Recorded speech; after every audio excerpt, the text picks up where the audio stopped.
मेरे मुसलमान भाई भी अगर आज साथ देंगे मेरा, तो मैं मुस्लिम बनने के लिए तैयार हूं। मैं इस्लाम धर्म ग्रहण कर लूंगा भाई,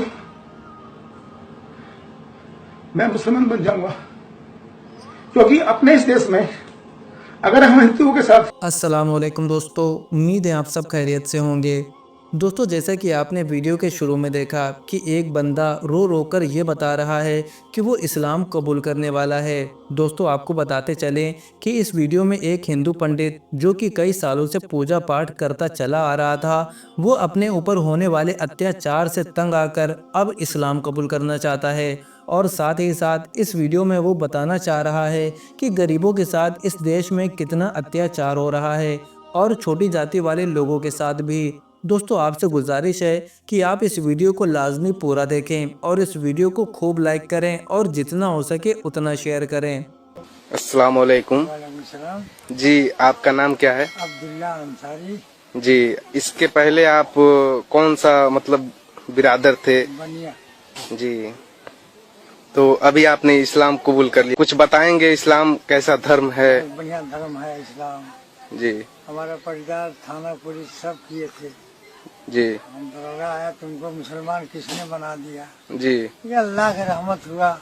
जी, 21 को रोजा थे, अलविदा की मान लाए। मैं उन मुसलमान भाइयों से भी अपील करूंगा जो हमारे देश में हैं, मुसलमान कई करोड़ मुसलमान युवा हैं।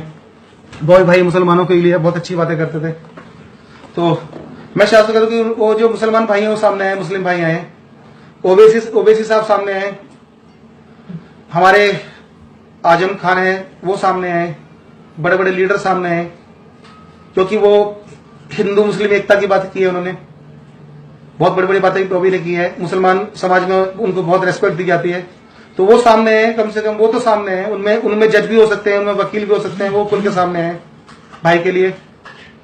और बताओ, अगर मुसलमान भाई अगर साथ भी देंगे तो, क्योंकि ज्यादा लोगों की जरूरत नहीं है, कुछ हजार लोग, कुछ 2-4 हजार लोग जुड़ जाए, साथ में खड़े हो जाएं बस। और मुसलमान भाइयों के अंदर तो एक से एक दिलेर लोग होते हैं। मैं मुसलमान भाई को इसलिए बोल रहा हूँ कि जाट भाई तो अब सो गए, क्योंकि जाट पुलिस में भी जाट हैं, उनके भाई पुलिस में भी जाट हैं, उनके राजनीतिक में भी जाट हैं, और बॉबी कटारिया भाई जाट हैं।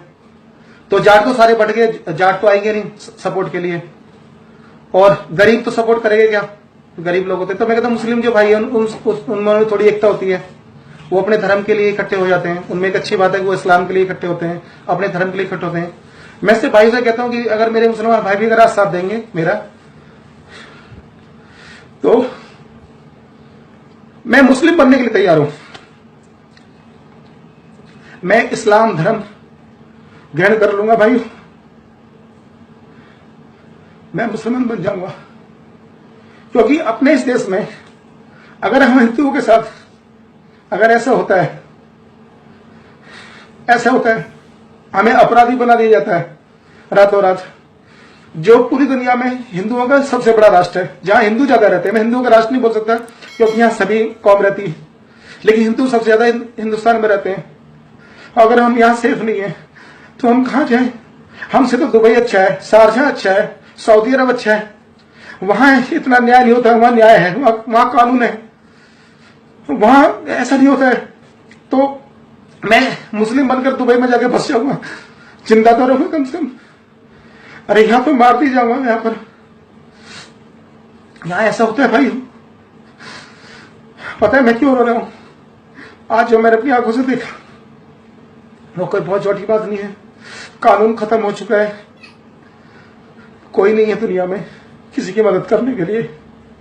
एक गरीब बच्ची के लिए, टांग के लिए, उसके पैर के लिए आवाज उठाना अपराध बन गया भाई के लिए। और हरियाणा से केस रजिस्टर्ड हो गया उसके खिलाफ, और अब हरियाणा पुलिस उसको उठा के ले जाएगी। अब हरियाणा वाले रिमांड करेंगे, और जिनका वो स्कूल है वो बहुत पावरफुल लोग हैं।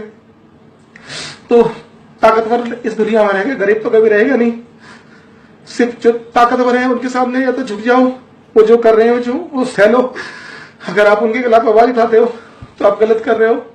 बॉबी भाई ने उस बच्ची के लिए पैसे मांगे थे युवा एकता फाउंडेशन में, मैंने भी 515 रुपए भेजे थे क्योंकि 15 रुपए ट्रांजेक्शन लग गया था, मैंने 515 भेजे, किसी ने 5100 भेजे थे, ऐसे लोग थे, कोई 10 रुपए 40 रुपए भेज रहा था, अच्छा काम के लिए भेज रहे थे, क्योंकि उस बच्ची को टांग लग जाती, उसके पैर जुड़ जाता, आर्टिफिशियल कुछ होता, क्योंकि रियल जो हो गया उससे तो हो नहीं सकता। ठीक, तो वो अच्छी मुहिम पे थे, अच्छा काम कर रहे, वो मुहिम बीच में छूट गई, उस बच्ची आज जिंदा है, मर गई, क्या हुआ उसके साथ, क्या हो रहा है किसी को नहीं मालूम। ये बार बॉबी भाई होते तो शायद कुछ होता। तो उस बच्ची के लिए तो वो खड़े हुए थे, गरीब की बच्ची थी, हमारी तो बेटी थी, वो हमारी किसी बेटी के साथ भी ऐसा हो सकता है, हमारी बच्ची के साथ भी हो सकता है। तो अच्छे से काम के लिए खड़े होते वो, तो उन जालिम लोगों ने उसको फंसा दिया।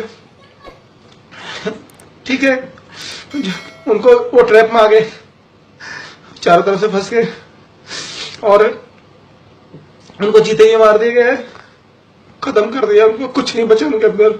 अगर वो बाहर आएंगे भी, बाहर आने के बाद वो क्या करेंगे आपके सामने? जो शेर कल तक डांटता था, अब वो तुम्हारे साथ में क्या क्या बोलेगा कि मेरे साथ इन्होंने क्या हरकत की है? तो वो सिस्टम में बहुत गंदगी भाइयों। आप लोग गाली देंगे पुलिस वालों को, गाली देने से भी कुछ नहीं बनता। गाली देके अब क्या कर लोगे आप? मैं भी गाली दे सकता हूं, क्या हो जाएगा गाली देने से? मेरे पर केस लग जाएंगे 4 की मैंने गाली दी। मैं किसी को धमकी दे कुछ बोलूंगा तो धमकी केस लग जाएंगे, इसलिए मैं कुछ नहीं बोल सकता, सिर्फ अपनी आवाज आप तक पहुंचा रहा हूं, क्योंकि 10 से दूसरे के लिए कि आज पे एक ही बात, एक इंसान तुम्हारे सामने रो रहा है। तो सोचो सिस्टम में आज क्या हो रहा है इस देश में हमारे। तो दोस्तों, आप लोगों ने ये वीडियो देखा। अब इस वीडियो को देखने के बाद आपकी क्या राय है, हमें कमेंट करके ज़रूर बताइएगा। इसी तरह की वीडियोस को देखने के लिए हमारे चैनल को सब्सक्राइब कर दीजिए, वीडियो को लाइक और शेयर ज़रूर करें।